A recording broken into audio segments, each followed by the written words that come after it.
Hello and welcome to Achievers Hive dear learners. अब normal behaviour और psychological disorders की series में आज जिस डिसऑर्डर के बारे में हम बात करेंगे उसे हम कहते हैं attention deficit hyper activity disorder यानी कि एडीएचडी। एडीएचडी जो है वो एक न्यूरो डेवलपमेंटल डिसऑर्डर होता है। तो आज की क्लास में हम न्यूरो डेवलपमेंटल डिसऑर्डर के इंट्रोडक्शन के साथ ही एडीएचडी के बारे में डिटेल में समझेंगे। ये हमारे आज का क्लास का टॉपिक रहेगा। ये टॉपिक यूजफुल है for all the students who are going to appear for the examination of boards class 12 CBSE.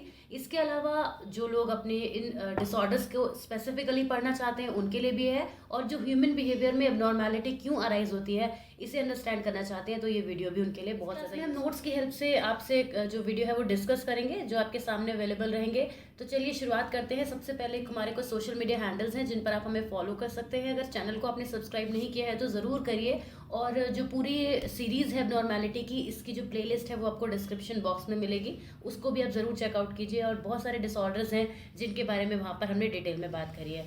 आज क्लास में जो हम पढ़ेंगे उसको एक बार देख लेते हैं कि introduction to neuro developmental disorders, ये जानना बहुत ज़रूरी है। इसे जाने बिना तो हम एडीएचडी पर आ ही नहीं सकते, क्योंकि एडीएचडी खुद एक न्यूरो डेवलपमेंटल डिसऑर्डर होता है, तो वो भी समझना बहुत ज़रूरी होगा। फिर एडीएचडी क्या होता है, उसके साइन एंड सिम्टम्स क्या होते हैं, कैसे आइडेंटिफाई किया जाता है किसी पर्सन में एडीएचडी को, और उसके बाद इसके कॉजेज़ की भी बात करेंगे। तो चलिए आज की क्लास को हम क्विकली स्टार्ट करते हैं। सबसे पहले तो न्यूरो डेवलपमेंटल डिसऑर्डर्स होते क्या है। देखिए, जो न्यूरो डेवलपमेंटल डिसऑर्डर्स होते हैं they are neurologically based conditions होती हैं जो चाइल्डहुड में देखी जाती है। बच्चों के अंदर ये डिसऑर्डर्स जो होते हैं वो देखे जाते हैं। इसके अंदर आने वाले डिफरेंट डिसऑर्डर्स जैसे ADHD, autism, learning disability, dyslexia, बहुत सारी प्रॉब्लम्स होती हैं जो कि एग्जिस्ट करती हैं। ये जो डिसऑर्डर्स होते हैं ये डेवलपमेंट पर अपना इम्पैक्ट डालते हैं, और न्यूरो यानी कि ब्रेन से एसोसिएटेड फंक्शनिंग होती है जो कि प्रॉब्लमेटिक होती है पर्सन के या बच्चे के, कहना चाहिए, attention, memory, perception, language, problem solving और सोशल इंटरेक्शन पर ये इम्पैक्ट डालती है। Neuro developmental disorders generally childhood में देखे जाते हैं। बच्चों के जब डेवलपमेंटल जो पीरियड होता है जो सबसे स्ट्रॉन्गर फेज में होता है चाइल्डहुड, 4 ईयर्स में, या फिर बच्चे जो स्कूलों में जाते हैं उससे पहले भी बच्चों के अंदर ये डेवलप होता हुआ देखा जाता है। इसके जो इफेक्ट्स होते हैं वो लॉन्ग लास्टिंग होते हैं।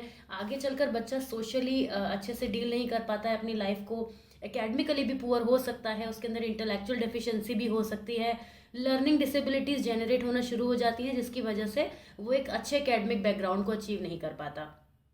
तो ये कुछ डिसऑर्डर्स हैं जो न्यूरो डेवलपमेंटल डिसऑर्डर के अंदर आते हैं। और हम बात करेंगे कि एडीएचडी एग्जैक्टली क्या होता है। एडीएचडी की अगर फुल फॉर्म की बात करें तो ए stands for attention, D stands for deficit यानी डेफिशिएंसी को ये दिखाता है, H for hyper activity and D for disorder. यहाँ पर अटेंशन की डेफिशिएंसी होती है और साथ ही साथ पर्सन हाइपर एक्टिव भी होता है। दोनों चीज़ें भी साथ में हो सकती हैं, किसी एक की वैल्यू ज़्यादा या दूसरे की कम भी हो सकती है। यानी अटेंशन की डेफिशिएंसी कम होना, हाइपर एक्टिविटी ज़्यादा होना, ये रेशियो किसी भी फॉर्म में देखने को मिल सकता है। ये एक ऐसा शॉर्ट अटेंशन स्पैन होता है या एक्सेसिव एक्टिविटी, इम्पल्सिवनेस की पर्सन करता है जो बच्चे की, चाइल्ड की जो एज होती है, जो बच्चे की जो एज होती है उसके अप्रोप्रिएट नहीं होती। तो किसी भी तरीके से एडीएचडी देखने को मिल सकता है। ये एक ऐसा ब्रेन डिसऑर्डर होता है जो कभी कभी बर्थ से प्रेजेंट होता है या फिर बर्थ के तुरंत बाद भी बच्चे के अंदर आ सकता है।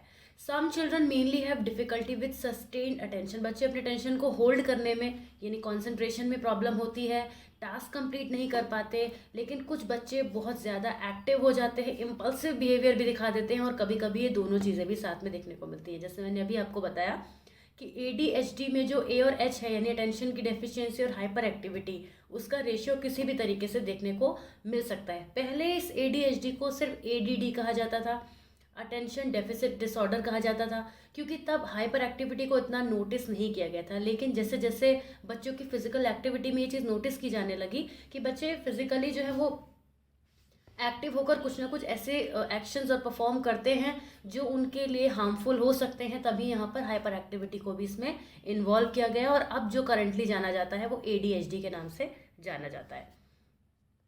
इसके 3 फॉर्म्स हैं जैसा कि आपने भी नाम में पढ़ा। इन अटेंशन यानी कि अटेंशन की डेफिशिएंसी, हाइपर एक्टिविटी, इम्पल्सिविटी एक ही चीज़ होती है, दोनों चीज़ एक साथ देखने को मिलती हैं। या फिर वो इम्पल्सिव हो जाना बच्चे का, या हाइपर एक्टिव हो जाना, किसी भी फॉर्म में हो सकता है, पॉजिटिव नेगेटिव। तीसरी जो फॉर्म होती है वो उसमें दोनों चीज़ें हो सकती हैं, तो यानी कि केवल इनअटेंशन हो सकता है, केवल हाइपर एक्टिविटी इम्पल्सिविटी हो सकती है, या फिर ये दोनों एक साथ भी हो सकते हैं। तो ये 3 फॉर्म में एडीएचडी हमें देखने को मिलता है। सिम्टम्स और साइन एंड सिम्टम्स की अगर हम एडीएचडी की बात करें तो ज़रूरी नहीं है कि किसी भी बच्चे को जब डायग्नोस किया जाए तो उसके अंदर सारे ही सिम्टम्स प्रेजेंट हो, लेकिन कुछ सिम्टम्स हैं जिनको भी हम आगे देखेंगे, स्क्रीन पर आपको देखने को मिलेंगे, वो होने ही चाहिए। जब इतने कुछ क्राइटेरिया को मीट करता है बच्चा, तभी हम कहते हैं कि उसके अंदर ये जो सिम्टम्स हैं जब वो प्रेजेंट हैं, तभी उसके अंदर हम एडीएचडी को अलाउ कर पाते हैं। अदरवाइज वो जनरल प्रॉब्लम भी हो सकती है, बच्चे का अटेंशन पे ना कर पाना जनरल भी हो सकता है कि थोड़ा बहुत किसी चीज़ की वजह से बच्चा डिस्ट्रैक्ट हो गया है, या फिर जो है वो कोई प्रॉब्लम उसको क्लास में चल रही है, कोई फिजिकल इशू भी हो सकता है। तो ये नोटिस करने वाली बात होगी कि जो अटेंशन है वो किस तरह से हो रहा है और हाइपर एक्टिविटी भी किस तरह से हो रही है।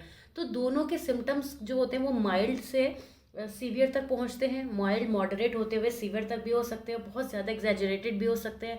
तो ये आइडेंटिफाई करना थोड़ा डिफ़िकल्ट चीज़ें हो जाती हैं। कई बार पेरेंट्स जो होते हैं वो एडीएचडी से सफ़र करने वाले जो बच्चे होते हैं उनके उनके एक्शंस को समझ नहीं पाते। उनको लगता है दिस इज़ वेरी नॉर्मल, क्योंकि उन्हें लगता है कि जब हम छोटे थे तो हमारे टाइम पर इतना चीज़ें नहीं थी, आजकल की जनरेशन है, आजकल के बच्चे ऐसा ही करते हैं। इस तरीके के स्टेटमेंट्स बहुत कॉमनली देखने और सुनने को मिलते हैं पेरेंट्स के मुंह से, कि वो ये सोचकर बच्चे को छोड़ देते हैं कि ठीक है आजकल के बच्चे हैं ज़्यादा इलेक्ट्रॉनिक मीडिया में ज़्यादा रहते हैं, टेक्नोलॉजी में ज़्यादा रहते हैं, इसलिए पढ़ना नहीं चाहते, इसलिए सीखना नहीं चाहते। लेकिन बच्चे के अंदर जो डिसेबिलिटी होती है वो पैर पसारने लगती है और वो फिर एक बड़ी प्रॉब्लम बन जाती है। तो ये आइडेंटिफाई करना भी बहुत ज़रूरी होता है। चलिए हम साइन एंड सिम्टम्स को एक एक करके देखते हैं कि क्या क्या होते हैं जब इनअटेंशन होता है, तो वो कौन से सिम्टम्स होते हैं जो बच्चा डिस्प्ले करता है। ऐसे जब इनअटेंशन की कंडीशन होती है, वो भी एडीएचडी की हम बात कर रहे हैं, उसके जो ये केसेस हैं, तो वहाँ पे जो बच्चा है वो फेल्स टू पे क्लोज अटेंशन टू डिटेल्स, वो मोटी मोटी बात ऊपर की सुनेगा लेकिन उसके अंदर की बारीकी को सुनना पसंद नहीं करेगा, ये एक मेजर सिम्टम होता है। Has difficulty sustaining attention in work and play, अब क्योंकि वो मोटी मोटी बात सुन रहा है और अंदर की बात नहीं ध्यान पे देना चाहता है, तो अगर उसको ज़बरदस्ती सुनना पड़ेगा तो वो अपना अटेंशन उस पर मेंटेन नहीं कर पाएगा। अगर कोशिश भी करेगा थोड़ी देर के बाद वो अपना वर्क या प्ले किसी भी चीज़ में अपना अटेंशन को होल्ड नहीं कर पाएगा। Does not seem to listen when spoken to directly, जब उससे बात करी जाती है तो ये बहुत क्लियरली देखा जाता है कि वो बात भी सुनने में इंटरेस्टेड नहीं होता है। Often does not follow through on instructions and fails to finish task, अपने टीचर के इंस्ट्रक्शंस, अपने कोचिंग में है, ट्यूशन में है, वट एवर, फ्रेंड्स के साथ में है या फिर किसी बड़े के साथ में है या घर में भी ग्रैंड पेरेंट्स के साथ भी, उनके इंस्ट्रक्शंस को फॉलो नहीं करता, अपने टास्क को कंप्लीट नहीं करता, ये बहुत नॉर्मली देखने को मिलता है। कोई भी टास्क जो होता है उसको वो ऑर्गेनाइज तरीके से नहीं करता, हमेशा डिसऑर्गेनाइज्ड वे में उसका वर्क रहता है। एक्टिविटीज़ को वो एक प्रॉपर वे में परफॉर्म नहीं करना चाहता। ऑफ्टन अवॉइड डिसलाइक्स और is reluctant to engage in task that require sustain mental effort, ऐसा कोई भी काम जिसमें बहुत ज़्यादा फोकस की ज़रूरत होगी वो बच्चा नहीं करना चाहेगा और हमेशा वो चीज़ें खो देता है क्योंकि उसका ध्यान नहीं रहता, उसे केयरलेस एटीट्यूड होता है, नहीं पता रहता कि कौन सी चीज़ कहाँ रखी है या फिर इतना अटेंशन पे करना ही नहीं चाहता, याद रखना ही नहीं चाहता, तो अक्सर उसकी चीज़ें भी खोती रहती हैं। ऐसे पर्सन जो होते हैं वो ईजिली डिस्ट्रैक्ट हो जाते हैं। ज़रा सी कोई चीज़ अगर वो क्लास में पढ़ रहे हैं और बाहर से कोई भी अगर काइट उड़ती हुई गई तो वो अटेंशन उनका तुरंत काइट की तरफ इतना स्ट्रांगली जाएगा कि वो पूरी तरीके से क्लास पर से अपना होल्ड खो देंगे। फॉरगेटफुलनेस बहुत ज़्यादा देखने को मिलती है। तो ये इन अटेंशन के जो सिम्टम्स, इसमें से अगर 6 सिम्टम्स भी किसी बच्चे में देखने को मिल रहे हैं ऑल टुगेदर, तो हम कह सकते हैं कि वो एडीएचडी के अंदर इन अटेंशन की कैटेगरी में आता है। हाइपर एक्टिविटी की अगर बात करें तो बच्चा कब हाइपर एक्टिव होता है, कम इम्पल्सिविटी देखने को मिलती है।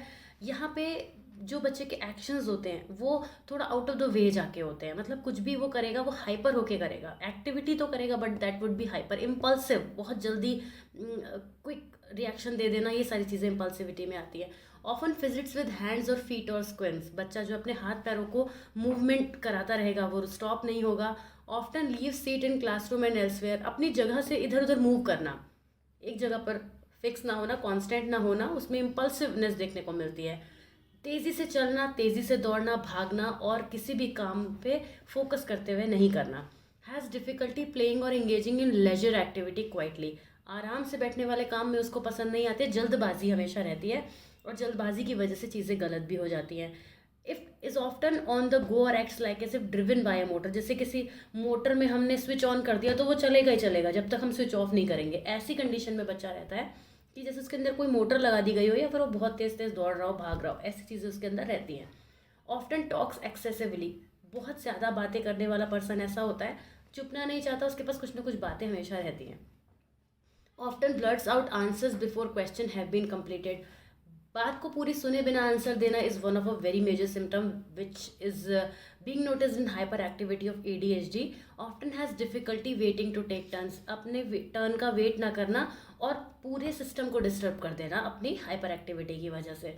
ऑफ्टन इंटरप्ट्स और इंट्रूड्स ऑन अदर्स, ये भी चीज़ें देखने को मिलती है, इंटरप्ट ज़रूर वो करता है और डिस्टर्बेंस क्रिएट कर देता है। तो ये हाइपर एक्टिविटी के सिम्टम्स होते हैं। ये सिम्टम्स भी अगर मोर देन 6 किसी में देखे जा रहे हैं, 6 और मोर देन 6, तो वो पर्चा जो है वो हाइपर एक्टिविटी की कैटेगरी में आता है अंडर ADHD। कॉज क्या क्या हो सकते हैं ADHD के? वैसे तो there is no known single specific cause, but genetic factors are often present. आपको पता ही है कि न्यूरो डेवलपमेंटल डिसऑर्डर के अंदर आता है, तो यहाँ पर न्यूरो ट्रांसमीटर्स की एबनॉर्मेलिटी के होने के हाई चांसेस रहते हैं और रिसर्चेज में इन चीज़ों को देखा भी गया है। ये माना जाता है कि substances that transmit nerve impulse with in the brain, neuro transmitters, अगर उनमें किसी भी तरीके की एबनॉर्मेलिटी आती है तो बच्चे के साथ उसके बर्थ होते ही ये प्रॉब्लम अराइज हो सकती है या फिर बर्थ के बाद भी, तुरंत बाद भी ये प्रॉब्लम हो सकती है। हेड इंजरी हो जाना, किसी में ब्रेन का इन्फेक्शन हो जाना, आयरन की डेफिशिएंसी हो जाना, अगर मदर के अंदर आयरन की डेफिशिएंसी रही है ड्यूरिंग प्रेगनेंसी तो बच्चे के अंदर भी आ सकती है। लेड एक्सपोजर्स भी हो सकता है। अल्कोहल का कंजम्पशन अगर मदर ने किया है तो वो बच्चे को, टोबैको वगैरह का कंजम्पशन ये सब किया है अगर बर्थ से पहले, तो बच्चे के साथ ये सारी प्रॉब्लम्स होनी वेरी नेचुरल। तो ये सारी चीज़ें हैं जो ADHD को कॉज करती है। तो ये आज की क्लास में आपने ADHD को समझा। आई होप कि ये वीडियो आपको समझ में आया होगा। Next is the autism spectrum disorder which is waiting next for you, और जो हम आपके लिए नेक्स्ट वीडियो में लेकर आएंगे इसी तरीके से डिस्क्रिप्टिव वे में। आई होप कि आपको वीडियो समझ में आया होगा। If you have liked it, please press one like button for me and also subscribe to the channel if you have not done it yet. See you very soon in the next video. Till then, take care. Bye bye.